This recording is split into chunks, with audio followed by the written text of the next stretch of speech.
Buqim në bu CHI. Bu CHI podcast.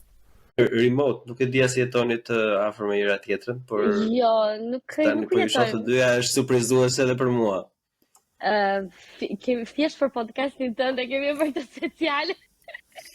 Shaka, po jam unë me pushime, domethënë. Jam unë me pushime dhe jam rikthyer në atë dhe prandaj jemi bashkë tani, por zakonisht jemi remote të dyja. Unë nga Gjermania, ndërsa Alicia nga Shqipëri, kështu që kur për këtë podcast jemi bashkë. Ishte fati jot. Fati jot fix, nuk do vjer. Normalisht, të do vjera apo nuk i thuhet për këtë rast të do vjera, se mbajmë më fare. Po e vendosim ne kështu siç thotë, ka problem. Rëndësika nga do vjera, pak rëndësika se për çfarë është. Të do fisi gruas, vjera është kur gjem me bukën, ty të do fisi gruas. Të gjithë të tjerët janë këto. Eksakt. Vajza, përshëndetje dhe mirë se erdhe në Buçi Podcast. Përshëndetje.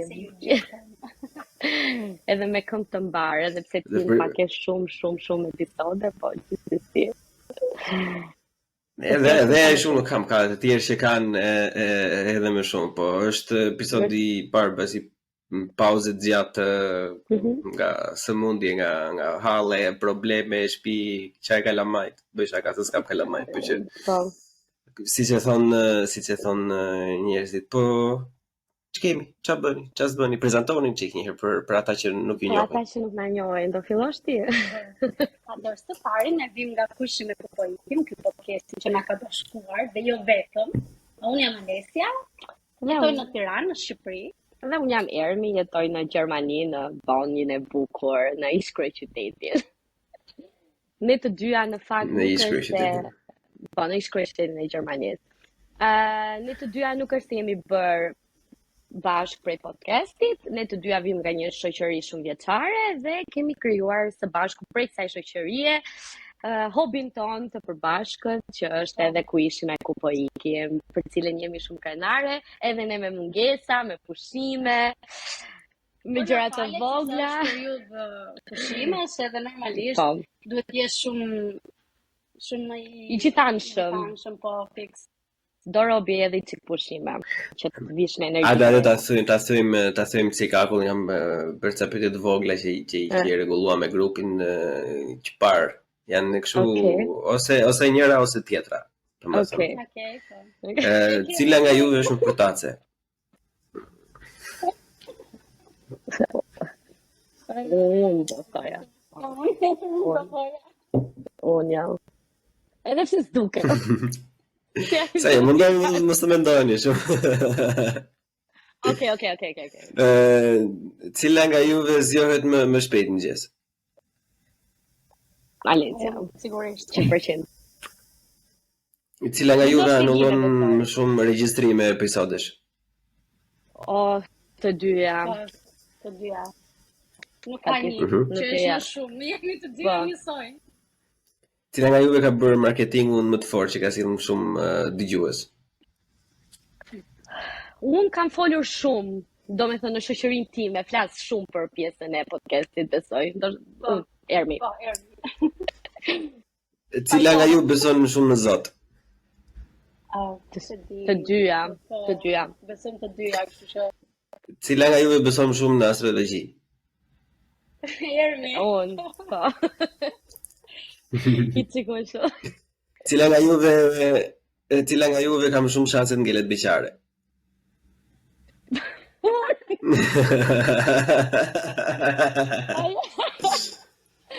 Unë besoj, edhe pse ti nuk e mendon, por unë nuk gjirat. Me jetën që bëj. Të njëjtin mendim. Cila nga juve ka shanse të ketë më shumë fëmijë se sa tjetra? Alesia, është shumë familjare. Kështu që të gjithë ju çuna që po e shikoni, keni një vajzë shumë familjare. Kush e do më shumë sa Liun? Asnjëra. Po unë duke qenë se jam nga Veriu, atëherë ndoshta Okej, Ermi, pra me qenë se është nga Veriu. Do përgjigjemi. Por që jo, atëherë nga ne. Në rregull. Cila nga juve do kishte më shumë shanse të fitonte Big Brother? Jermi me dramat e saj. Po, edhe unë me të. Unë do me thënë. Ulmi totalisht. Cila nga juve do bëj Shqipërinë? Më fal vetëm një herë. Cila nga ne të dyja do e bëjë Shqipërinë. Do bëj. Se di. Unë sjell frymën e jashtme. Edhe në fundit kush e solli Dorentin? Si ishte pyetja fundit? Kush nga ju e solli Dorentin? Alesja.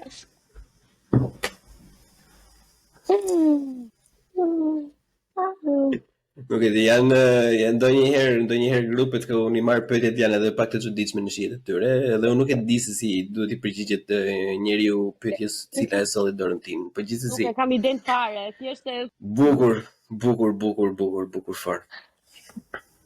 po shumë të bukura pyetje, na pëlqen. Që je jashtë, që po pyetjet kishin disa të tjera, po unë mendova që si për herën e parë që jeni në podcast, ta mbajmë çik dorën në ulët, domethënë. Mos të krijojmë kështu. Ishte interesante, më fal. Po, mund bëj një pjesë të dytë edhe. Po me se merrni, do fillojmë çik me bonën një herë, pastaj të rikthehemi në Shqipëri. Okej, atëherë, unë jam studente dhe urrej këtë statusin tim se e kam prej 4 vitesh. Edhe me zor po pres ta heq qafe, jetoj, domethënë punoj edhe studioj, ka për studimet në Gjermani edhe aty ngela. Edhe sigurisht që financoj dhe veten time, ato lekat për bukën do t'i bëjmë në Gjermani, teksa edhe shkojmë në shkollë edhe përpiqemi që t'ja dalim me çdo gjë të mundshme që ka jeta e emigracionit. Ndërsa unë jetoj në Tiranë. Të kuptoj zakonisht mirë. Po para se të kalojmë te tjetra, çfarë studion? Si çdo një në 2 shqiptarë jashtë shtetit, economics, se ata të tjerët studiojnë mjeksi. Ata që shkojnë jashtë shtetit për të studiuar janë ose për mjeksi. Po neve na haruat fare që kemi startuar trut me inxhinierin. Po edhe ju jeni, po Shife sa të ju të shkretët nuk e di domethënë. Ju kemi në mendime tona. Neve na haroni shumë. Okej, atëherë që kemi 3 grupe shqiptare. Diku thell. Ata që shkojnë për inxhinieri, për mjeksi edhe për ekonomi. Ne do e bëjmë atë vendin atje. Është juridiku shumë e rëndësishme. Jo, zakonisht studenta që shkojnë nga Shqipëria për në Gjermani ose për studimet jashtë, nuk do merrnin përsipër që të futeshin në juridik, besoj sepse ka të bëjë shumë edhe me aftësinë që ka personi të shprehet edhe të studiojë në gjuhën e vendit ku jeton, edhe në juridik besoj kjo gjë është shumë e rëndësishme. Domethënë gjermanishtja në rastin tim ti e njeh edhe tregun në gjerman për sa i përket juridikut edhe mamën se e kupton se sa vrasje do ishte nëse dikush do vendoset. Eksakt, kështu që nuk është mirë nëse do ta fillonin atje. Po, hajde, kthehemi në atë dhe pra. Unë jetoj në Tiranë, punoj aktualisht. Kam hequr dorë nga shkolla, shukër Zotit, e kam marruar këtë etapë të jetës time. Punoj si revenue audit quhet pozicioni që unë punoj. Dhe jam shumë mirë këtu në Shqipërinë tonë të bukur, e dua shumë atë deon. Është atë dashse pa parë. Jashtëzakonisht. Domethënë që se ka një gjë shumë nuk duroj dot të përfshaj Shqipërinë. Kështu, me gjërat e jetës. Megjithëse të dyja jemi shumë Çfarë nga jeni ju dhe goca? Veriu dhe jugu janë përbashkë. Atëherë unë vi nga Mallakastra me origjinë, ndërsa nga Mirdita. Kështu që gjithë jetën i kam patur shoqet nga jugu, them drejtën. Janë, mendoj se janë bashkuar dy stereotipi i veriut që është militori dhe stereotipi i jugut që është mallakastrioti, domethënë është perfekte. Absolutisht, po si jeni jofur? Jem njohur nga miq të përbashkët në gjimnaz, domethënë ne kemi qenë së bashku në një kafe edhe në fillim kur e kemi parë njëra tjetrën nuk e kemi pëlqyer si tip, unë kam qenë një person që flisja shumë, ndërsa Alesia ishte një tip shumë po. Jam pak natyrë më e kërhitur në para plat, ose kam këtë pjesë në fillim të ambientohem, e kam shumë vështirë. Edhe unë domethënë kam menduar që gjatë gjithë kohës që unë po flisja, se atë kohë punoja edhe në televizion, kam patur një emision timin, edhe mendoja sikur ajo po më paragjykonte nga që ishim grup vajza çuna edhe zakonisht shoqet e mia gjithmonë më kanë pasur dikur që ti do të bie shumë sy sepse flet shumë. Dhe nuk është e vërtetë, thjesht unë Shu kam artin time të folurit kur gjendem rahat. Dhe sigurisht ka menduar gabim se unë përveç që nuk e kam paragjykuar, më ka pëlqyer shumë në natyrë. Edhe kështu ka lindur, domethënë, thjesht flisnim shumë, ndanim shumë biseda në Facebook në ato kohra.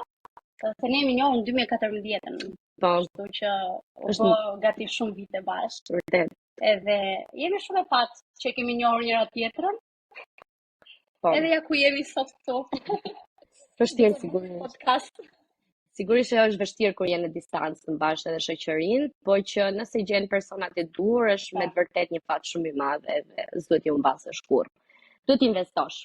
Kjo është. Meqë zakonisht për personat me shokët e gjimnazit domethënë sa do larg ti jesh, sepse edhe unë në të njëjtën situatë jam që i kam gjithë jemi shpërndar, domethënë ato katër shokë që ishim, por që është më thjesht të mbash shoqëri me shokët e gjimnazit se sa me çdo lloj shoku tjetër domethënë. Nuk e di pse.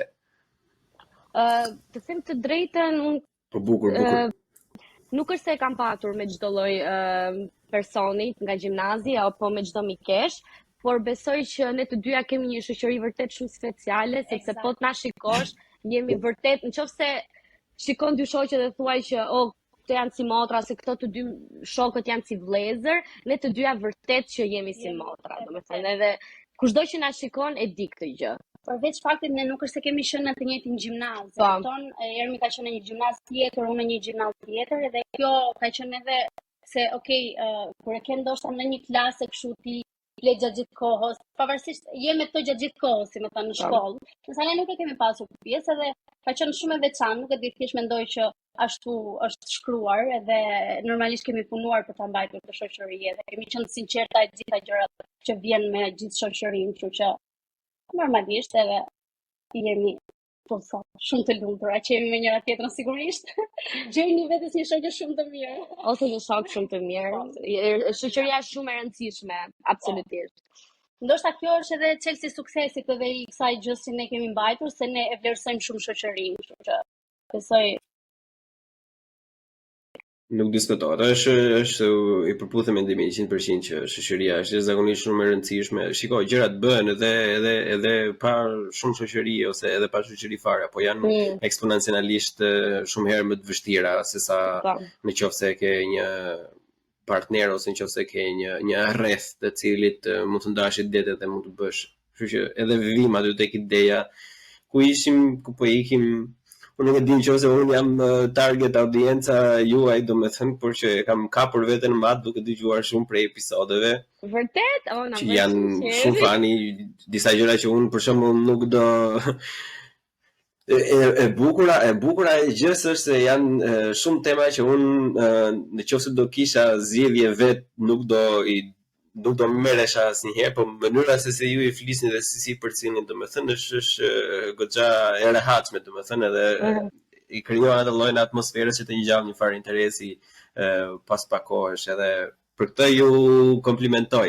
Po na thoni çik tani, domethënë që si nga kujt i erdhi ideja, kur, si e nisët, pse e nisët, këto gjëra kështu. Po flas iniciatori. Jo, mund të flasësh në ti, se pastaj dalë sikur i marr hapësirën publicitare, që time dhe kolegës time. Dhe pastaj vazhdoj. Atëherë, iniciatori ka qenë Ermi, sigurisht, duke marrë parasysh faktin që podcasti nuk është shumë i njohur në Shqipëri, nuk ka qenë shumë i njohur, se po mund të desh bërë. Të vitin e fundit po mund të them që ka avancuar goxha, por ne kemi 2 vite. Po themi gati në vitin e 3, avash që e kemi hapur këtë podcast, ka qenë mars, dhe normalisht iniciatorja ka qenë Ermi në fillim, sepse sepse unë personalisht nuk është se e kam njohur shumë, e dija diçka, por që jo shumë informacion. Normalisht termi nga jetesa e saj në Gjermani është më e njohur me këtë pjesë. Duke qenë se gjatë karantinës nuk kishim çfarë të bënim dhe si t'i kalonim dhe t'i shtynim orët tona, e sidomos edhe nga home office, ushtosa me podcastet të ndryshme që po reklamoheshin nga YouTubers-a që unë i ndiqja. Edhe në këtë formë, do me thënë, në home office, është pak më ndryshe atmosfera se sa kur je në zyrë duke punuar dhe gjatë kohës që po punon edhe mund të dëgjosh diçka, mund të bësh diçka ekstra. Edhe unë nisa shumë, do me thënë, fillova duke dëgjuar podcaste të ndryshme dhe realisht po e shijoja shumë, sepse mund kishe momenti që doja të dëgjoja për një temë të caktuar, mund kishe një momenti që doja thjesht të qesha dhe të dëgjoja një bisedë miq që ishin komedian. Edhe më pëlqeu shumë si ide, dhe duke qenë se unë kam patur një eksperiencë shumë të vogël në po thonim që iniciatore ishte Ermi, që jam unë. Edhe kjo erdhi si pasojë që për shkak të karantinës në kohën e Covidit, unë u përballa, si thua, ose u shtosa me këtë platformën tjetër që ishte Spotify dhe ana e podcastit, duke ndjekur disa influencera edhe disa youtubersa që kishin hapur podcastet e tyre. Edhe më duk shumë interesant sepse gjatë kohës që isha home office, mund të dëgjoja ato edhe kisha një shpërqendrim, si thua, nga ajo çka po bëja remote, sepse nuk ishte diçka që si kishte momente që unë nuk duhet ta përdorja shumë trurin dhe ishin gjëra manuale. Edhe plus që unë jetoj dhe vetëm, edhe gjatë kohës që bëja punë ose bëja diçka, gjithmonë kisha një podcast që e dëgjoja.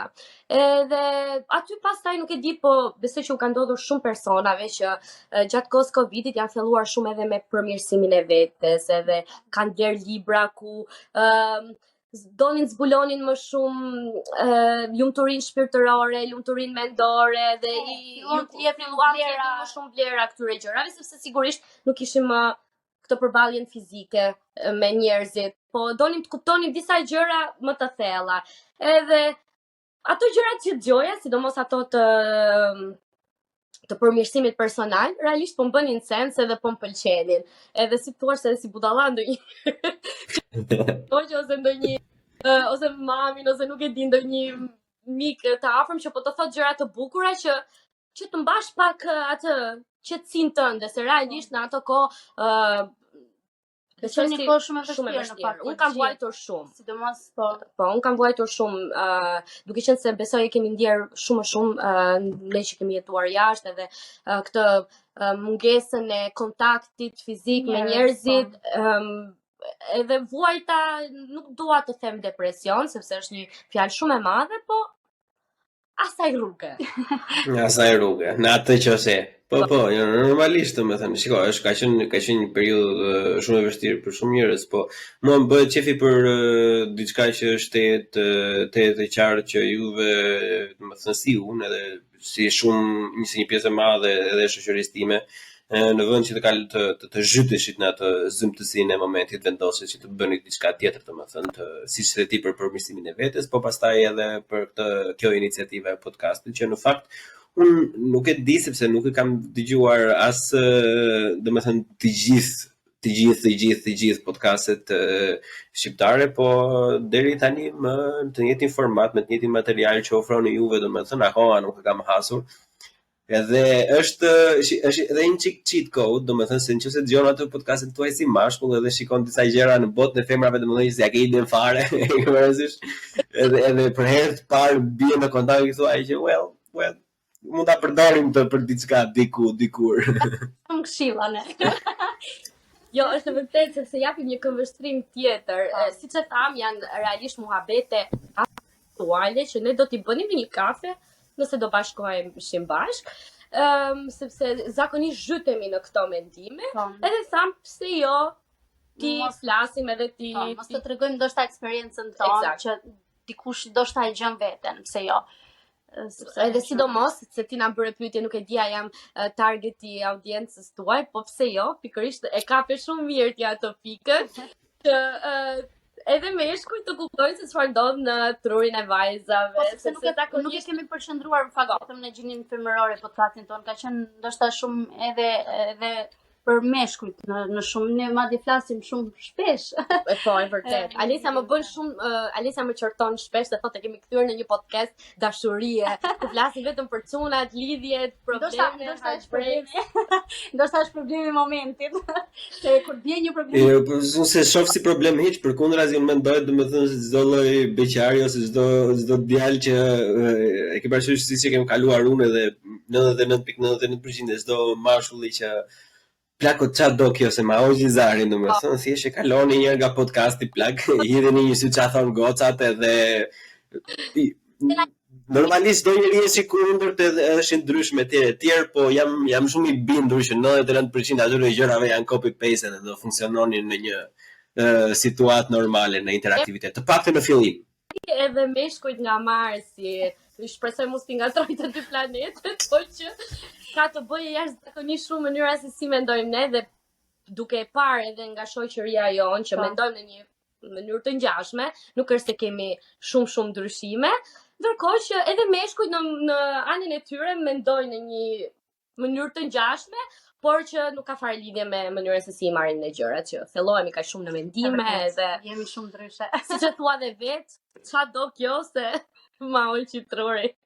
Jo, një nga ato që më ka pëlqyer mua që mund ta veçoja, domethënë ishte, nuk e din nëse është i fundit që ju e keni postuar apo i parafundit, ku po flisnit që një letër të partnerit të arshëm apo diçka e tillë. Ai ishte diçka vërtet e bukur, domethënë, okay, është girly, se normalisht nuk po e bëj unë, juve po e bëni edhe ju takon ajo gjë, por mënyra se si ai është i shtjelluar, domethënë, pavarësisht se është cheesy ndonjëherë, vjen ndonjëherë edhe për të qeshur, është ka diçka aty domethënë që le të themi të drejtën, ja vlen ta dëgjosh edhe ja vlen ta analizosh deri në një farë pike, domethënë, se ka diçka aty që mund të ndihmojë shumë njerëz që janë në konflikt, sidomos me veten, pavarësisht pastaj me partnerin.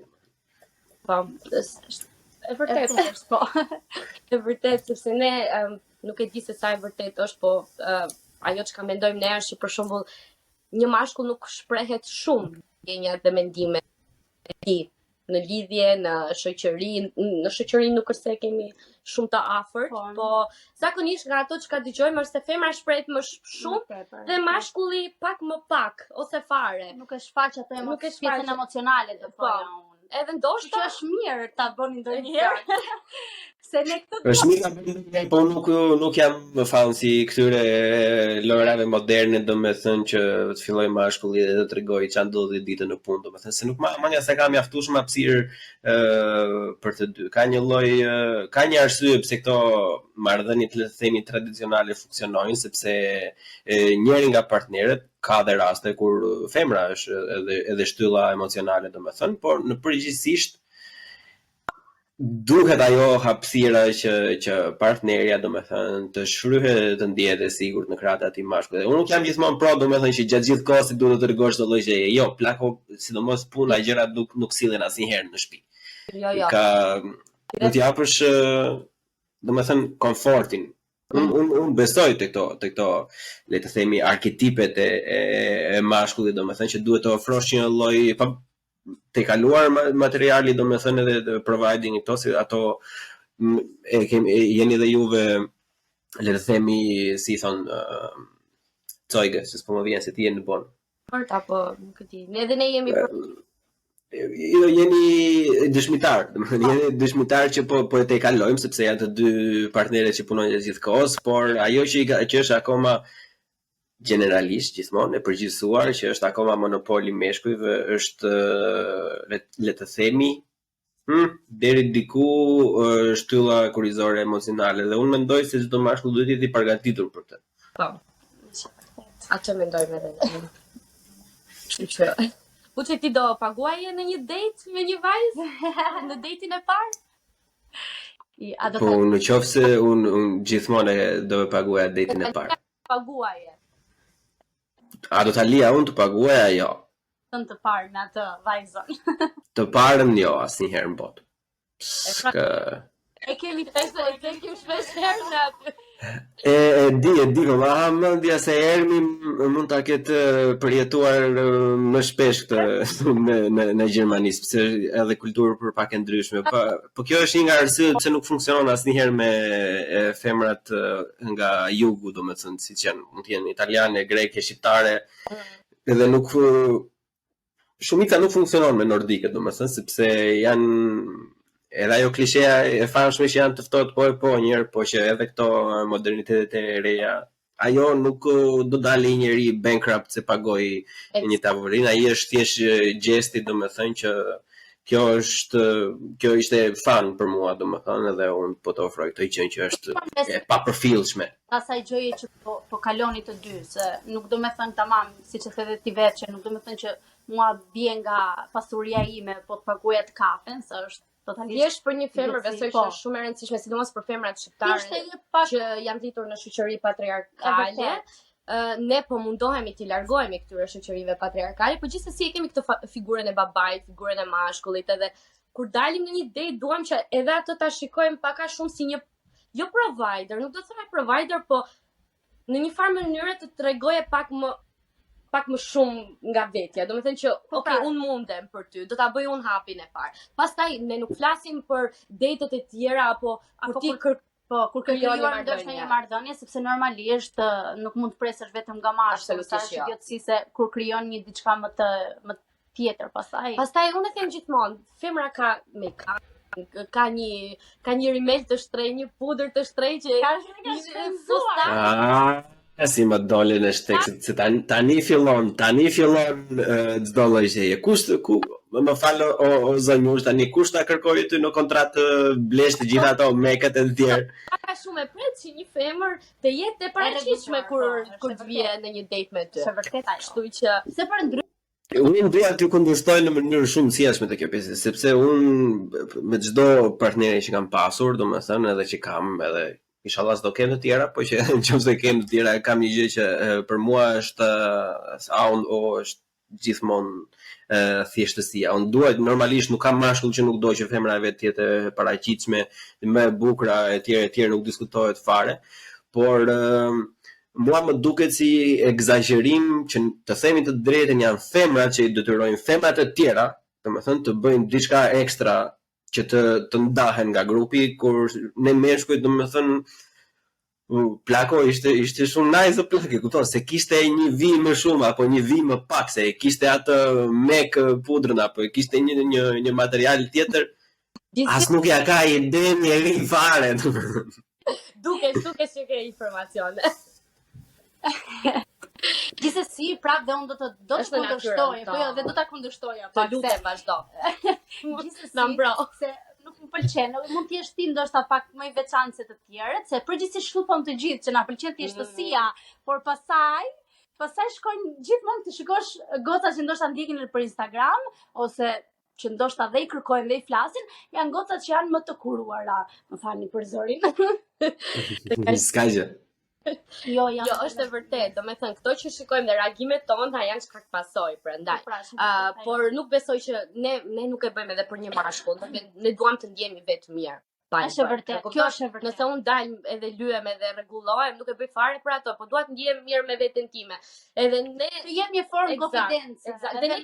Dhe ne kemi edhe se çfarë të bëjmë. Ke parasysh me veten tonë, si thuash. Po unë dua t'ju them një sekret që është edhe i ditur, por është deri diku mashkullor që shiko, unë e kuptoj këtë dhe një pjesë e këtyre është shumë e vërtetë, domethënë që bëjnë like për Instagram e tjera, por duhet të keni parasysh domethënë dhe çdo vajzë single që dëgjon këtë që ai like-u dhe ai DM-i në Instagram, DM mbetet, domethënë. Është tjetër gjë të kërkosh një date dhe diçka me një partner. Po flasim për meshkuj tamam, nuk po flasim për gjimnazistë, domethënë që thjesht duan të lëshojnë hormonet, ideja është se ai aty mbetet, domethënë. Dhe jam shumë i sigurt, domethënë që shumë vajza, domethënë, sidomos shqiptare që janë të goxha të zhdërvjellta me fjalët, domethënë që e them nga eksperjenca, këtu në Berlin kanë shumë herë më shumë për të ofruar nga vetja se sa ajo gjëja, le të themi ajo fasada që çdo njeri e ka, edhe unë si mashkull e kam, mbase asnjëherë sa e ka një femër, po çdo njeri e ka, edhe ideja është që ajo është thjesht luringin, ajo është thjesht tërheqja e parë, por duhet të jesh e përgatitur me të gjitha armët, me artillerinë e rënd në qoftë se të vjen robi. Shumë e vërtet. Duhet ta tregosh veten edhe në forma të tjera se sa ajo, siç thënë ti fada apo. Por atë e tregon në dating e dytë, në dating e tretë, kështu që kjo është këtu bëhet lufta e madhe, se si të kalosh nga deti i parë në detin e dytë, se në detin e parë. Se deti i parë. Po është shumë e thjeshtë për meshkujt të kalosh nga deti i parë. Unë nuk e kuptoj, domethënë që pse ka shumë vajza kanë probleme kohët e fundit, domethënë pavarësisht se jam i bindur që secila nga ju si single apo e nxan me DM-in do ta ketë plot, po gjithsesi kjo nuk ndodh me meshkujt, edhe e vetmja gjë që meshkujt kërkojnë nga deti i parë në detin e dytë është që në 10 pyetje njëra t'i drejtohet atyre. E kupton që të kemi edhe ne një çik. Falenderojmë. Të falenderojmë se nuk e dinim këtë. Jo, do të marrim, shiko se i ftuari i radhës do jesh ti. Do na kthesh Bëjmë tokën vështirë. Po bravo. Do na kthesh qokën tamam. Me kë vështirë. Jo, është vërtet shiko, meshkujt janë krijesa shumë thjeshta, e kupton? As nuk duam të jemi qendra e vëmendjes. Se janë shumë thjeshta. Kjo është e komplikuara për ne, se janë shumë thjeshta dhe i mendojnë gjërat shumë shablon, shumë Po mos mendo se ke një mbashur, po. Duhet mendosh sikur ke përballë një fëmijë. Edhe një fëmijë ka do akulloren, do çokoladën, domethënë, edhe ato dy gjëra duhet t'i luash thjesht. Thjesht do të rregosh dhe akulloren dhe çokoladën. Edhe aq ishte domethënë. Por ndryshimi nga fëmia është që në atë datin e parë duhet të tregosh atë, domethënë minimumin e interesit, duke në qoftë se të pëlqen personi, pastaj se kalojmë nga fizika, se shije është domethënë dhe shija e femrave për meshkujt është shumë herë më e komplikuar se sa e meshkujve për femra. Edhe në qoftë se ti e bën atë të ndihet si një rob i rëndësishëm, domethënë, sikur edhe për 2 minuta, sikur ai mund të japi diçka, sikur mund të sjellë diçka nga vetja e tij, e fitove second dating, domethënë është kaq e thjeshtë. Okej. Në qoftë se nuk kemi rezultate mira pas si podcasti, do jetë shumë fatale. Praktik pjesa e texting. Si interpretojnë meshkujt mënyrën se si dërgojnë mesazhe vajza, domethënë pëlqeni ose nga këvështrimi jot sigurisht pëlqejnë më shumë vajzat që shkruajnë shpesh me juve apo vajzat që nuk ju kthejnë përgjigje Eksakt. Ju bëjnë interesante, ju kthejnë përgjigje pak me vonesë, ose tregojnë shumë interes. Pa dashur të ofendoj për shembull meshkujt e tjerë që mund të pëlqejnë diçka të tillë. Për shembull, unë mbas mesazhit të dytë që nuk e marr përgjigjen atëherë kur unë e dua, mbaroj fare. As nuk them që pse nuk kthen, as pse nuk shkruajte fare, ghosting komplet, thjesht fshi numrin, vllai, mbaroj punë sepse shiko, në qoftë se ne kemi arritur deri në këto vite, domethënë që kërkojmë barazin, i bie që rëndësia e asaj gjës që ne kemi nisur për të folur është e barabartë nga të dyja anët, domethënë edhe. Më besoni që edhe juve nuk do e doni asnjëherë një mashkull të tillë që të presi deri sa me nder muhabetit ju ngrihet juve, domethënë të mbaroni me të palosur rroba që t'i ktheni atij. Në një largpamje, domethënë nuk do e doni mashkull të tillë që çfarë lloj gjë të bësh ti, okay, është ai, e kupton? S'ka, duhet të ketë pak shkëndijgje, duhet të ketë kërkesa nga dy anët gjithmonë. Shumë vërtet. Na pëlqejnë përgjigjet. Jo, është vërtet, është vërtet. Po, tamam. Mendoj po si ty. Gjithsesi, unë jam toksike. Unë jam pak toksike, do me thënë, jo, absolutisht, unë nuk jam një person që po të më minjorosh ti mua një ditë të tërë, edhe unë të ngjitem nga mbrapa, po edhe këto, do me thënë, në fillim e dua që ta bëj pak lojën interesante me atë person që po njoh, dhe jo direkt ai zemra shpirti edhe ke deklaruar të gjithë dashurinë edhe qëllimet e tij të jetës me mua. Kjo nuk më pëlqen, do me thënë. Dua që njëra të vijë graduale. Edhe zakonisht kur bëhet shumë intensive në hapat e parë, përfundon dhe shumë shpejt. Kështu që nuk po them për pjesën e mesazheve që nuk e di të t'injoroj për një kohë të gjatë, por që ta marrësh avash si thuash, njohjen. Okej. Jo në rregull, shiko, po intensiviteti do të thënë në një pjesë të mirë është negativ, por do të keni parasysh që janë edhe meshkuj, domethënë, janë edhe disa njerëz siç kam qenë dhe unë kohën përpara, domethënë, edhe që deri në një farë pikë vazhdoi të jem aty se është edhe natyra e njeriu, domethënë që e kanë vënë edhe kolegët e mi si ka këto gjëra lidhen gjitha bashkë, është një mishmash. Për shembull, unë kam një teori, domethënë që ne që zakonisht jemi për këto lëndët inxhinierike që mendojnë në mënyrë racionale, domethënë që i ndajnë çdo gjë që të ketë një skem që funksionon, zakonisht nuk kemi shumë nerva të presim se duam që gjëja të bëj sens. Ke parasysh, edhe okay, loja është e bukur, nuk ka asnjë mashkull që nuk e dashuron atë lojën në fillim kur bën pak të vështirë, në kupton një përgjigje provokative, pastaj të kthej një përgjigje komplet fare nga atë që prisje, nuk diskutohet ajo, po ideja është që është intensiteti i të përgjigjurit duhet të jetë aty, sepse një mashkull që ka kaluar atë pjesën e pasigurisë së vetvetes do thojë që plago çdo merre mund tash kur të kthehet, kush e di ku jam unë. Qëllimin që ka, është i qartë dhe nuk do të merret fare me lëra fjalësh. Duhet të arrijë qëllimin e vet, dhe është komplet e qartë. Gjithsesi ti varet edhe nga momenti se ku janë. Eksakt. Domethënë ka meshkujt dhe femrat. Ka shumë situata. Po ideja është që për femrat është është më e thjeshtë të luajnë jackpotin, domethënë se unë jam i bindur mbase unë kam dhe gabim, se u çat di unë normal jam si gjithë tjerët, por që mendoj se për meshkujt është kështu si bilet lotarie, scratching, domethënë kur dashurohet me një femër, kurse për një femër është projekt, domethënë. Një femër e ka aftësinë, jam i bindur që e ka aftësinë të shikoj potencialin e një mashkulli, domethënë, që mund të jetë edhe kot për momentin, por që mbasi kalon ajo mendon që okay, se ky tani për shembull nuk ka lek, po ky është ka shumë vullnet, ky punon fort, ka ide për veten e vet, domethënë dhe arrin. Dhe ka aftësi femra. Është për ta ndryshuar.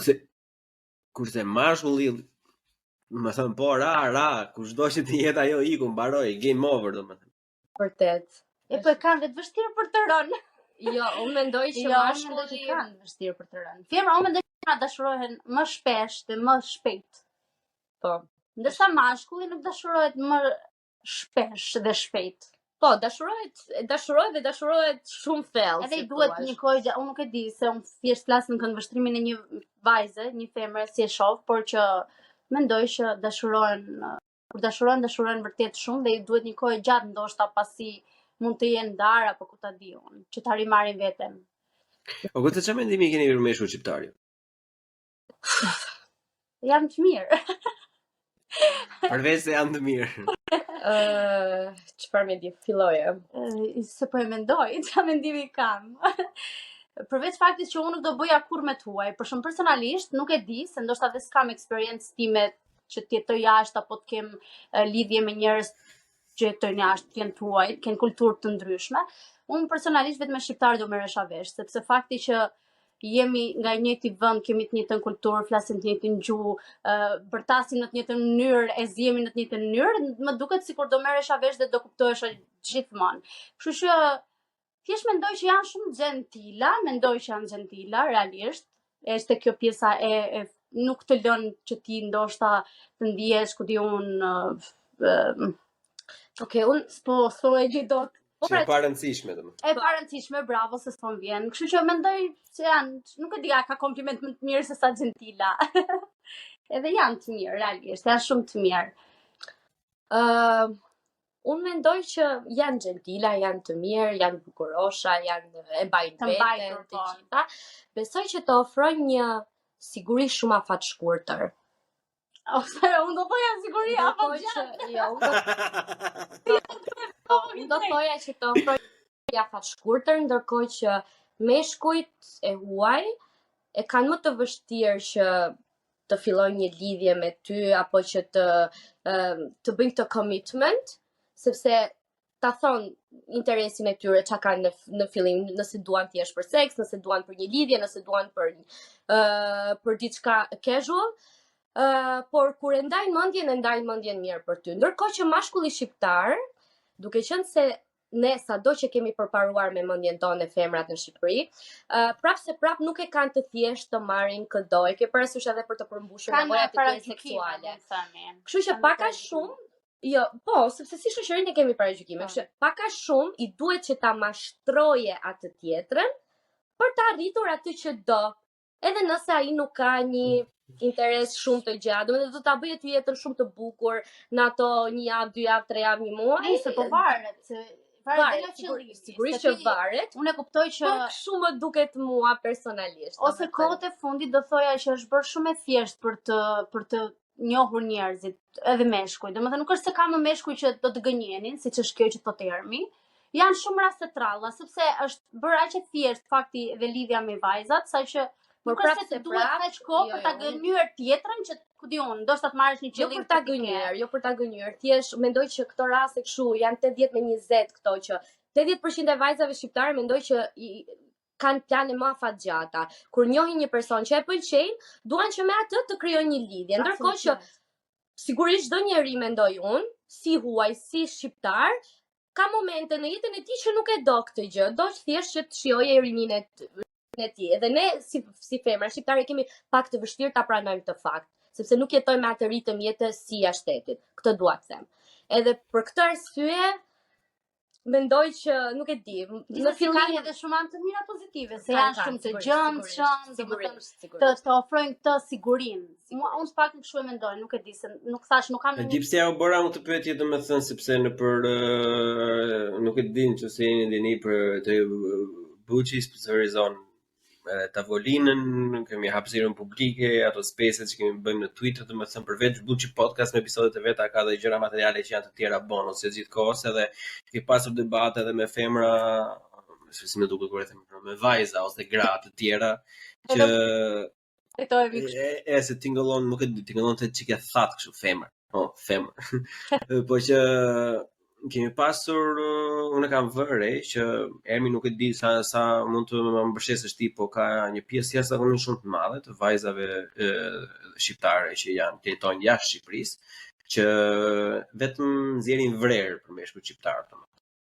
Por në mënyrë sistematike, pa baza, edhe duke i futur çdo njeri në të njëjtin thes, edhe në qoftë se unë do guxoja të bëja të njëjtën gjë për femrat, atëherë unë do isha maskilist, do ureja gratë, kupton, do vi çdo lloj epiteti të mundshëm, domethënë, sepse është gjithmonë one-sided, është double standards për çdo lloj gjëje. Dhe kjo është diçka që unë e luftoj në mënyrë aktive gjatë gjithë kohës.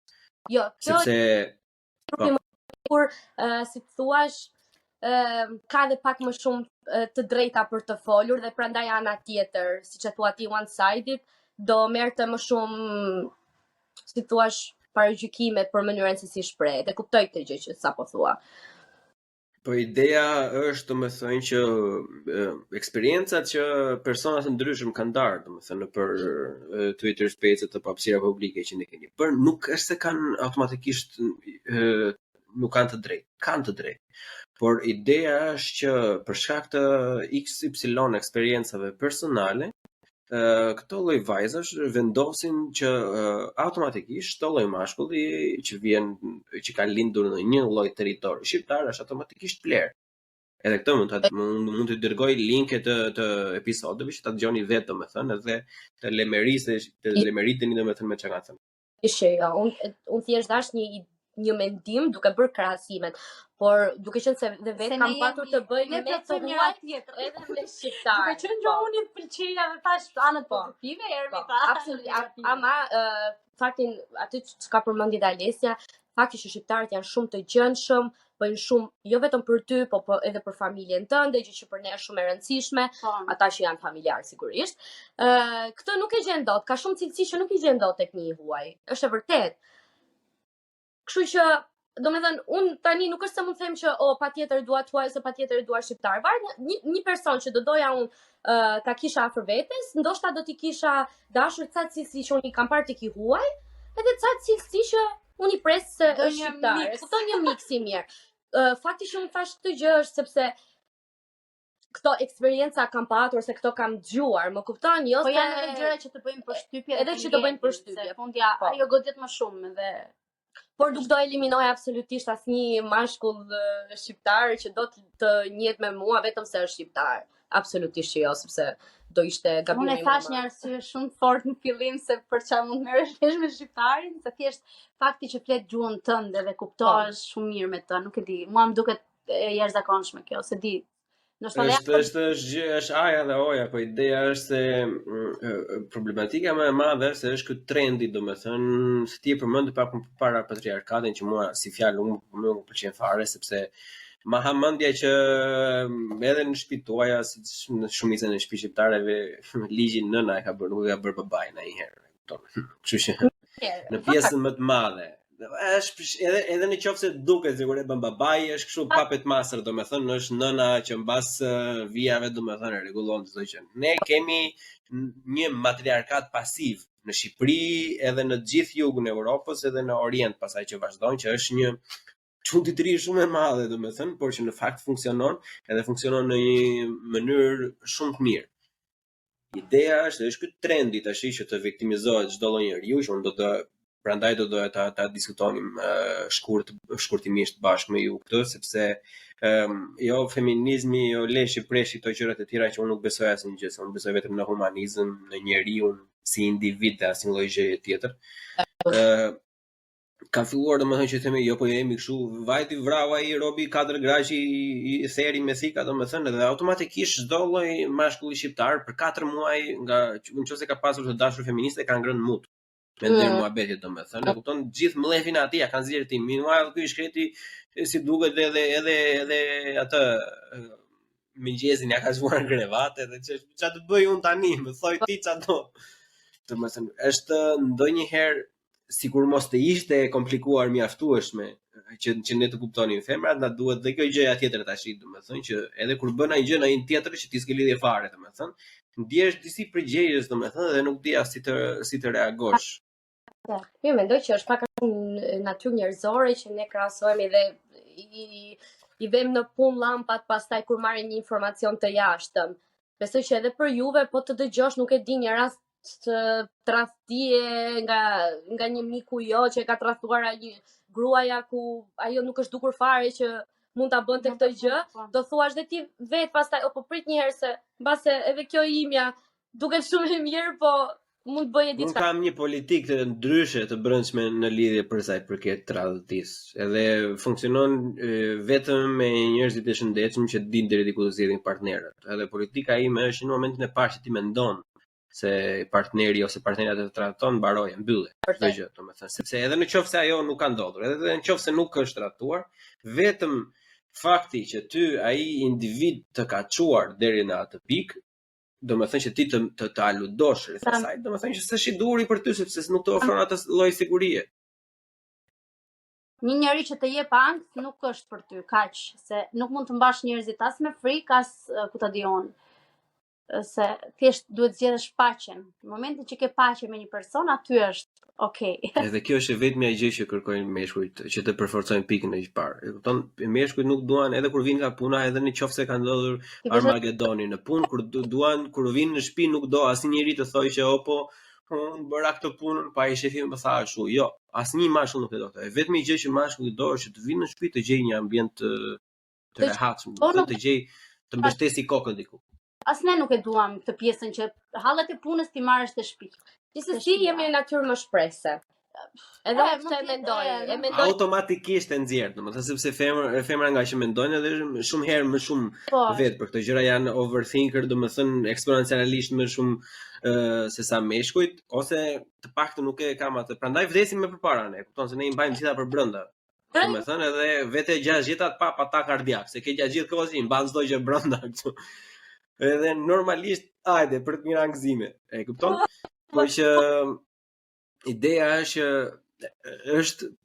edhe gjatë gjithë kohës se dua ta stresoj këtë se është shumë e rëndësishme kjo për mua që flas gjithmonë për meshkujt të hajrit, domethënë nuk flas as për abuziv, as për kriminal, as për leshi preshi, po flas për një mashkull normal që e ka deri diku, le të themi, në vi gjën, vetëm ajo që kërkon një mashkull në jetë nëse bashkëtoni është qetësia, është ajo paqja kur vetëm në shtëpi të gjej dikë, domethënë që interesohet për të, që ka para përgatitur diçka për të, ku dëgjon movie night, kokoshka, por e thjesht të fiket, e kupton, të ri në krevat, mbështesje kokën e mos të bëj asnjë gjë, domethënë që juve nuk e kuptoni dot këtë gjë, po neve kemi qejf që të rim pa bërë asnjë gjë, vetëm të rim kështu kot.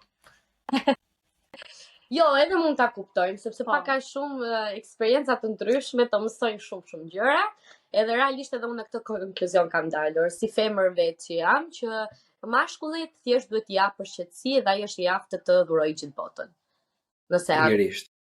Edhe sa më shumë vajza të kuptojnë këtë, aq më mirë do jetë lidhja, por do të themi se edhe unë tani po duket sikur po flas më shumë për vajzat, por edhe meshkujt duhet të ofrojnë një lloj sigurie, që unë e përmenda të parën, domethënë dhe është gjëja më e rëndësishme. Nuk ka asnjë lloj trendi, or edhe për 100 vite të kalojnë çfarë lloj vale feminizmit të jetë, duhet të jetë shtylla kurizore e minimumi i gjendjes emocionale, maksimumi pastaj edhe provider e të tjerë. Po minimumi duhet të ushtrosh siguri.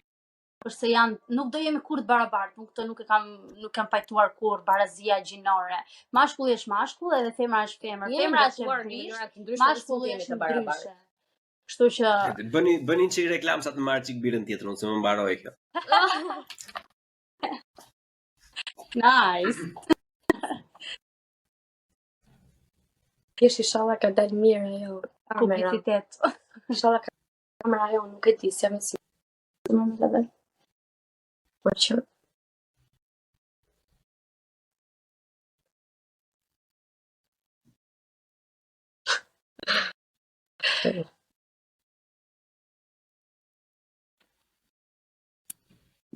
Tararan.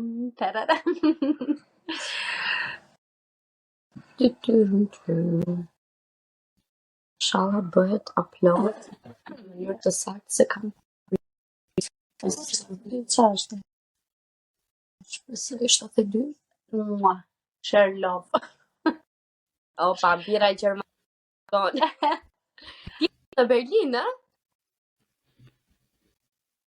Nise si ka kufe. Ti jeton në Berlin? Po. Kemi qenë. Do me thënë ti nuk jeton në Gjermani praktikisht, ti jeton... Po, ne jetojmë në Gjermania, jetojmë në balë Stambollit, në kratë të Tiranës, te qosheja e Prishtinës, e kupton. Jetojmë kudo. Gjithë anshëm atje. Kështu që nuk është se je shumë në kontakt ndoshta me gjermanët e vërtet. Jo, unë kam qenë në kontakt, domethënë për shkak të industrisë ku punoj, si inxhinier i ndërtimit, domethënë ti është dega më konservative, domethënë dhe kam pas të bëj me lloj gjermanësh të ndryshëm, domethënë dhe akoma sot e kësaj dite kam të bëj me ata, por ideja është mbasi duhet mundohet, është si lidhja romantike, domethënë lidhja në punë është një taj gjë, nëse i ushtron kohën e duhur, nëse ke interes të kalosh mirë, domethënë edhe nëse mund të duken pak sota por racista kur kalon një farë kohë, domethënë ti tregon veten dhe e provon veten. Edhe ata janë coconut society, janë të fortë nga jashtë, domethënë, por kur e shpon atë lëvoren janë vërtet shumë të butë. Dhe nëse arrin ti bësh për vete, domethënë i ke gjithmonë, kurse ne jemi e kundërta domethënë. Të shqiptari, pikërisht. Për qenë më të keqet, mund të kesh bërë 1000 të mira dhe kjo është e vërtet dhe këtë e thot çdo njeri nga ne. Si unë, si ti, e kemi vetë në natyrën tonë që nëse hedhim poshtë për gjën më të vogël. Harrojnë çdo gjë. Jemi pitch society, kështu ndajnë to. Pitch society, coconut society. E kupton? Ne jemi pitch society, që jemi në fillim jemi direkt shumë të butë, mund të arrish deri në zemër në fund, pa kur arrin atje domethënë duhet një gjë më e vogël edhe ndoshta gjermanët janë ndryshe, po do ketë shumë vende të tjera që ndoshta janë jugut. Po, se gjermanët e kam dëgjuar dhe unë që janë dhe shumë më të ftohtë në fillim, edhe ndoshta të evaluojnë pak situatën, e analizojnë pak më mirë gjën. Normal, nuk fusin çdo njeri në zemër. Ndërsa ne jemi shumë më të afrushëm edhe pastaj kur na thyet zemra kemi këtë pjesën që të hedhim poshtë. Nuk është as pak e mirë, mua s'më pëlqen si gjë, por që Po që të rikthehemi çik tek thelbi i asaj që po diskutonim, ne ta kthem nga ana tjetër. Çfarë mendimi keni juve për këto kërkesat që meshkujt kanë, domethënë para lidhjes? Se duke u nisur nga këto episode që unë sipër përmenda tuaja, domethënë që normalisht jo sugjeroj gjithëve që dëgjojnë këtë episod të shkojnë tek podcasti juaj dhe të dëgjojnë. kur juve thon ato, domethënë dëshirat tuaja, kërkesat që keni ndaj një partneri, domethënë ideal apo etj etj. E njëjta gjë ndodh edhe me meshkujt, domethënë, po un kam vënë re që kur një mashkull thotë që un dua këtë, apo ti je mos më pse çfarë është, mama jote është ajo të bëj ato, apo ike do e ke parasysh ne çfarë do lloj gjëje të kërkojë një mashkull, domethënë, është automatikisht jo, je automatikisht pler që ti po how dare you të kërkosh gjëra ti. Shiko, është pak personale, nuk do mendoja kështu. Cili ka një këndvështrim vetin e shef se si e mendon ai. Unë nuk e mendoj kështu personalisht. Domethënë unë mendoj që ti siç pretendon të marrësh disa gjëra ose ku diun të plotësohen ca dëshira nga ana e mashkullit, edhe ti do pretendosh që edhe ti plotësohen këto dëshira nga ana jote. Edhe çdo gjë çështje, ku diun, komunikimi edhe gjitha gjërat, edhe të flasësh, të komunikosh, të tregosh. Kjo është Në fakt po mendoj pak për kërkesat e meshkujve. Çfarë kërkesat kanë meshkujt shqiptar? ata do një vajzë të mirë, Puna është që pari. jo, këto gjërat ata fillojnë Jetë familjare. besoj unë kur bashkëjeton me ta, se kur je në lidhje me ta, çfarë Jo, të thonë, që dua që të më përgjigjesh në telefon kur ti bie në telefonit, apo ku diu, nuk dua të dalësh me atë, dua të dalësh me janë ca këtë, gjëra dua që të që- veshësh. Këto pastaj janë gjëra shumë sipërfaqësore, mendoj unë. Ndërkohë që ne ato çka kërkojmë ne janë pak më të thella. Vërtet është. Po nuk janë, ja ti u shpjegoj me që ju duken si përfaqësore të gjitha. E zëm po marrim gjithmonë atë shembull laboratorik të mëparshëm. Tha po marrim një mashkull normal që nuk është idiot apo fanatik etj etj. Ajo gjëja që thotë që rob përgjigjesh telefonit është para fare sepse ne edhe pavarësisht se juve nuk e doni ta kuptoni që neve e kuptojmë se sa e vështirë është për juve. Ne prapë e kuptojmë, domethënë se sa e vështirë e rrezikshme mund të jetë, domethënë jeta për një femër, sidomos kur flasim domethënë për orë të vona apo për qytete që nuk i njihni, apo ti që je në Bonn, domethënë edhe unë qoftë do isha vajzë në Berlin etj etj. Edhe normalisht një mashkull ka përveç atë që thash më përpara shtyllën e mbështetjes, e dyta është edhe mbrojtje, domethënë pavarësisht se në vitet e fundit kjo ka kaluar në mënyrë pasive më shumë se sa aktive, domethënë se normalisht ekziston shteti, rregulli, policia, tjetri. Ideja është që një mashkull gjithmonë by default mundohet të ketë rastin ose të ketë mundësinë të ndihmoj. Në momentin që ti mashkullit ja heq këtë mundësinë që të ndihmoj, ai, domethënë çdo lloj gjëje që ai mendon për veten shkatrohet komplet. Edhe ai nuk dihet më mashkull nëse ti i heq mundësinë që ai të kujdeset që ta parandaloj diçka që mund të ndodhi ty, domethënë. Normalisht shumë goca e kanë edhe anshmërinë të kuptojnë to që po, ai është kontrollues, ai nuk më mbylli këtu, më mbylli atje. Jo, është ideja se normalisht do kesh shoqërinë tënde, do dalësh me shokët, do dalësh një me kolegët e punës, siç e ka çdo njeri tjetër. Është gjë të jetë normale. Po ne kemi edhe një gjë tjetër, nga që jemi në meshkuj. Këto gjëra. Nga që jemi meshkuj vet, njohim edhe meshkujt e tjerë. E kupton? Personi duhet të di limite, domethënë të gjithë të dy anëve, edhe unë limitet e një partner ideali, edhe ai të mia. Domethënë kjo është ajo që ndoshta duhet ishte tamam se ne e kuptojmë se ndoshta edhe ne I bëjmë këto pjesët e jo protektivitetit, po fakti të kërkimit llogarisë. E bëjmë dhe ne, edhe femrat e bëjnë këtë, që kërkojnë llogarisë ku po shkon, se për aq kohë sa ti je në një marrëdhënie, normalisht do apo s'do do mendosh dysh. Domethënë nuk do mendosh më vetëm për veten tënde, është absolute kjo. Kështu që është normale. Po që pastaj diun është dhe pak se ideja është që kur femra kërkon një llogari mashkullit, për neve kjo është e mirëqen, domethënë që plako po të morën telefon thjesht hape, mbaro punë edhe vazhdojmë, kupton? Kurse kur një mashkull bën një gjë, domethënë automatikisht nuk mund ta mohojmë që etiketohet nga masat si kontrollues, domethënë. Pavarësisht se është në thelb është e njëjta gjë që bëjnë të dy. Të dy bëjnë një gjë, domethënë. Ajo kamera kurse ky është pler. Është varet se po sepse ne thamë që edhe nuk jemi të barabartë, po prapë se prapë. Ne vajzat e kemi, ne nuk e bëjmë për Okej, nuk besoj që një mashkull po të më thot mua jam këtu me shokët e mi, edhe nuk e di do rri 1, 2, 3 orë, e unë do ta shqetësoja. Nuk e besoj. Ne kur duam që ti të na hapësh telefonin, e bëjmë për faktin që nuk e di, si e përgjigjur mbi pesore dhe ke harruar fare ekzistencën tonë ose nuk na ke treguar se ku je, po nuk besoj që një Vjen një aromë aty. Po, thjesht kemi këtë shqisën e Kemi një nuk intuit. kemi një shqis tjetër në femrat edhe atëherë shqetësohemi edhe Ne është thjesht vendoseni veten tuaj gjithmonë në këto raste në mesjet kur nuk ishte telefona dhe kur ai largoi për të shitur misrin që kishte korrur, domethënë do kthehej gjithmonë mbas një dite ose mbas 2 ditësh. Si ja bënin atëherë? Kështu mund ta bëni edhe ju sot. Tani jemi në kohra të ndryshme, jemi adaptuar shumë mirë duhet ta themi me kohën. Edhe kemi kohën e gjithë botës për të kthyer një 5 sekonda SMS, është shmetisht, as 5 sekonda, ndoshta më pak. Kështu që, po unë besoj që ne po patëm dyshime ose merakun e madh, ka diçka aty. Po, është e vërtetë. Nuk zgënjeni tuita femës.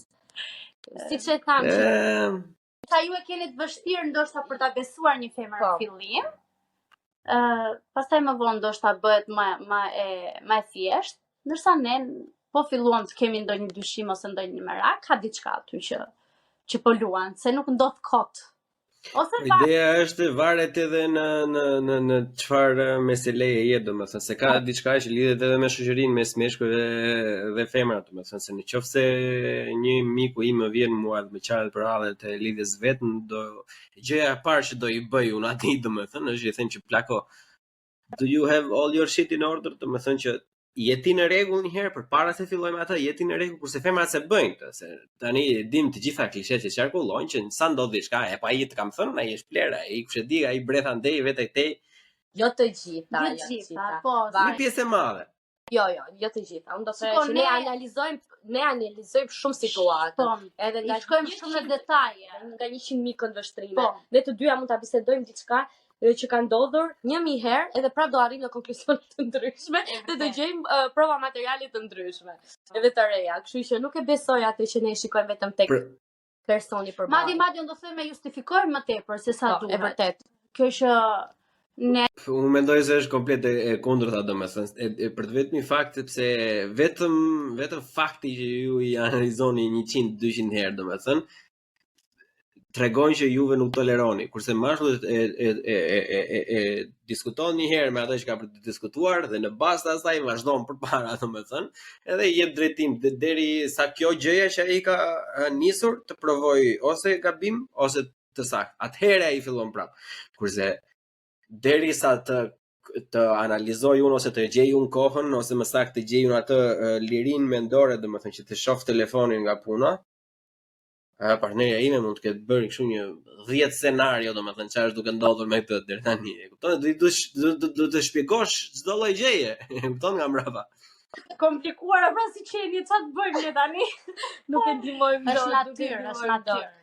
Është natyrë. Por që është mirë të ndajmë eksperjenca dhe është mirë që edhe mashkulli ta shpreh edhe ta thotë këtë gjë se çfarë kërkon. Po pra se dhe ndoshta do ta kuptojmë, kërkesa e tij kryesore, eksakt, kërkesa e tij kryesore ti thotë partnerës së tij, dua një qetësi shpirtërore dhe mendore. Meshkujt nuk e bëjnë përgjithsisht, nuk e kërkojnë, nuk e atë që ndjejnë, nuk e shprehin asnjëherë. Edhe kjo ndoshta e shprehim sepse nëse ti jeni në lidhje, domethënë me një mashkull ai thotë që tash se dua qetësi. Gjëja e parë që do i thoj femra, do i thoj po pse vetëm ti do qetësi, po unë nuk dua qetësi, po unë isha këtu atje, po unë bëra këto këtu, po pse vetëm, po unë çfarë mua më gomari më ka bërë mua dhe mua nëna më ka bërë. Gjithsesi, për ta thënë siç e ka thënë Grida Duma, femra shqiptare është realisht heroike dhe kjo fillon që në lidhje që jemi të gjithanshme dhe këtë pranon edhe nga femra që mund të kesh ti në jetën tënde. Nuk e diskutoj fare, as nuk e vën dyshim. Jemi shumë të gjithanshme, siç jemi edhe të komplikuara edhe se e kupton më së miri edhe te nëna jote. Eksakt, edhe çfarë stresuese sa si kështu, siç e the edhe vetë që nuk e di fjalën si e the, matriarkat. Eksakt. Se kjo vjen nga nëna tona që thonë ndonjë gjë te baballarit, i ke parasysh përpiqen që ta rregullojnë situatën në mënyrën e tyre. Edhe normalisht ajo çka doja të thoja është që jemi qenie të komplikuar sepse mendojmë gjatë e gjitha tjera, i marrim parasysh të gjitha situatat e mundshme. Edhe japim shumë nga vetja. edhe këtë e fillojmë që në lidhjen, që në njohjen e parë. Kupton, është e lindur tek ne, është e lindur tek ne. Ne nuk është se po ta kemi partner, nuk e di, sigurisht.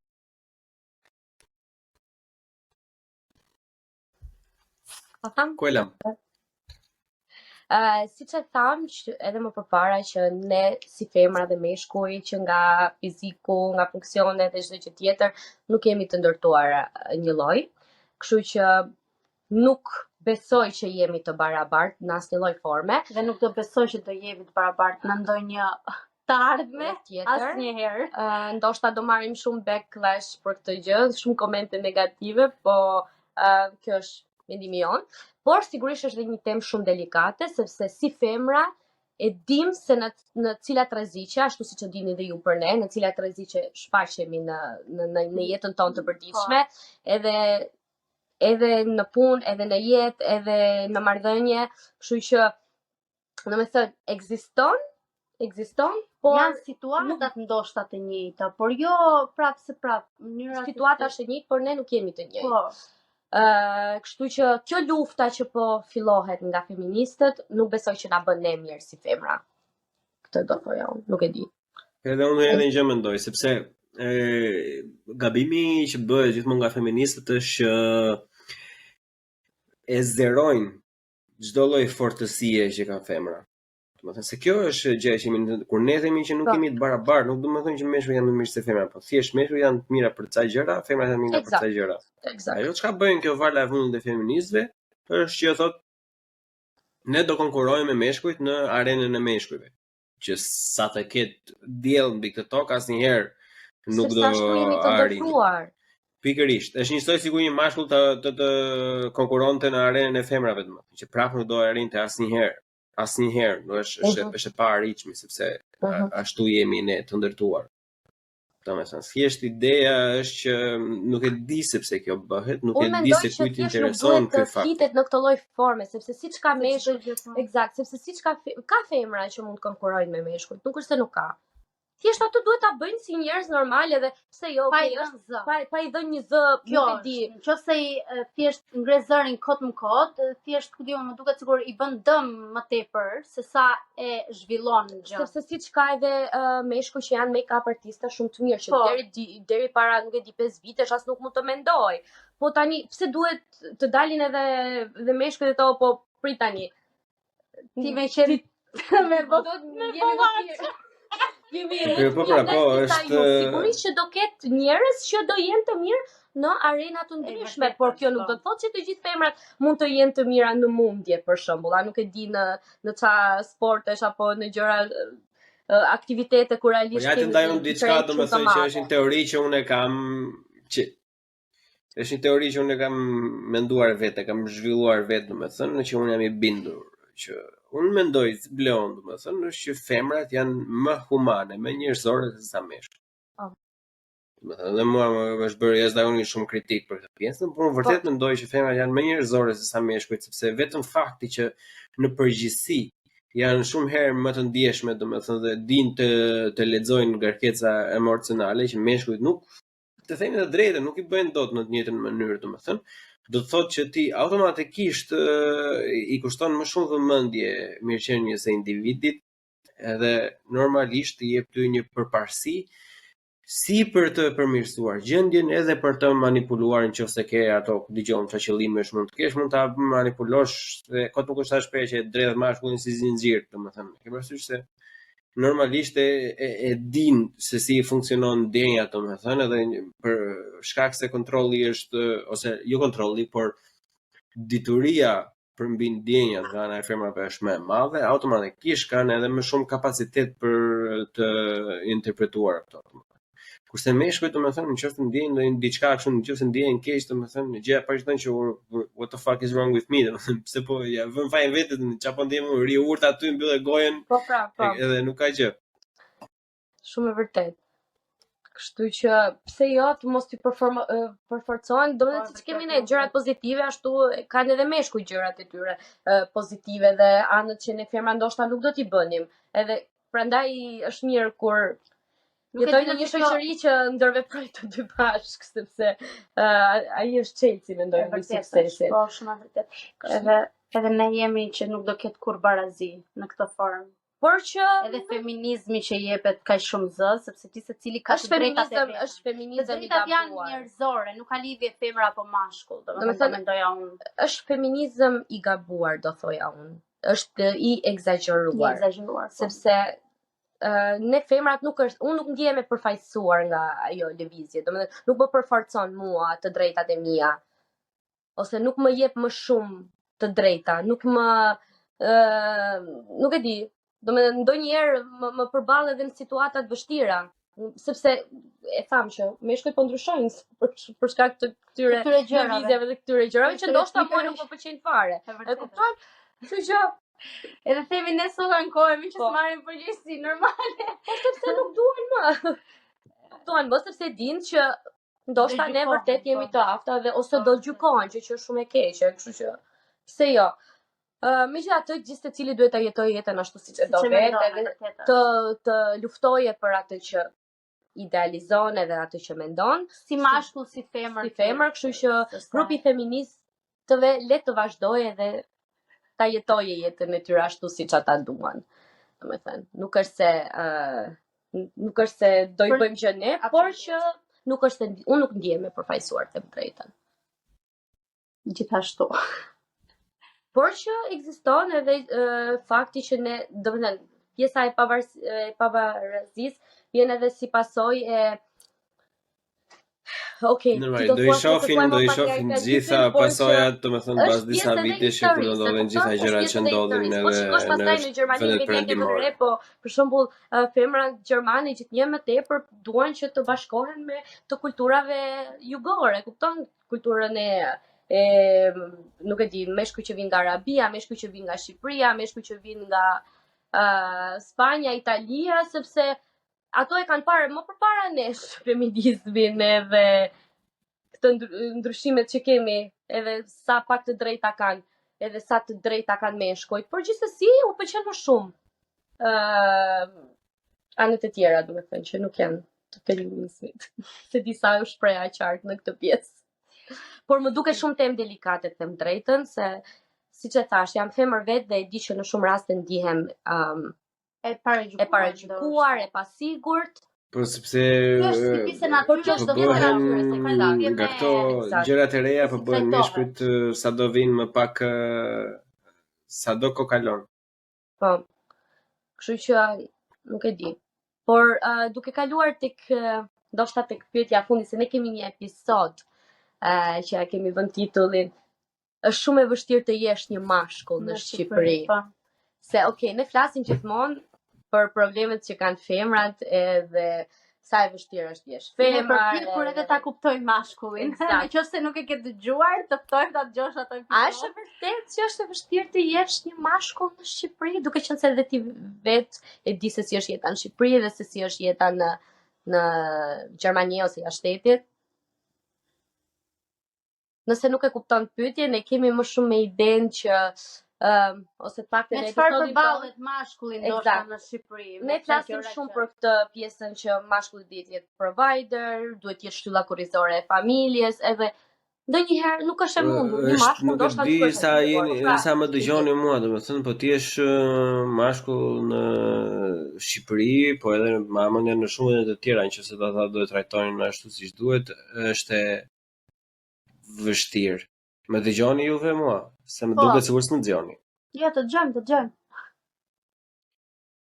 Po të dashur miq, për arsye të disa probleme teknike që ne kishim fatkeqësisht për një pjesë shumë të gjatë e episodit, por që në fund u përkeqësuan shumë herë më shumë, jemi të detyruar ta konkludojmë këtë episod, që normalisht ne detyrimisht do e vazhdojmë në një episod tjetër, kështu që thjesht qëndroni me ne, vazhdoni të ndiqni Buçi Podcast dhe biseda që është lënë fatkeqësisht me gjysmë me goca të interesante do vazhdoj në një episod të ardhshëm që normalisht do rekomandohet dhe në këtë video kur t'i vi koha, por edhe në episodin e ardhshëm duke i bërë lidhjen mes të dyja pjesëve të të njëjtës bisedë. Deri atëherë, qëndroni me ne, bëni like, bëni koment, ndiqni Buçi Podcast në çdo lloj platforme online si Twitter, TikTok, Instagram, Facebook, kudo që ju të doni. Në ndiqni edhe në Patreon. Atje çdo episod del kohë përpara. Ndiqni në Spotify, që është platforma primare për momentin. Dhe normalisht prehin dhe mendimin tuaj. Ndajeni mendimin tuaj me ne, sepse është shumë e rëndësishme që ne të krijojmë debat për temat të tilla, edhe temat të tjera të ndryshme në episodet e tjera, sepse është jashtëzakonisht shumë e rëndësishme që ne të debatojmë dhe të flasim me njëri tjetrin për ato çka ne mendojmë se janë gjëra të rëndësishme për të ecur përpara të gjithë së bashku. Deri atëherë unë ju përshëndes, ja kalofshi mirë që të gjithë, edhe mirupafshim. Buçim në bu, CHI, bu, CHI podcast.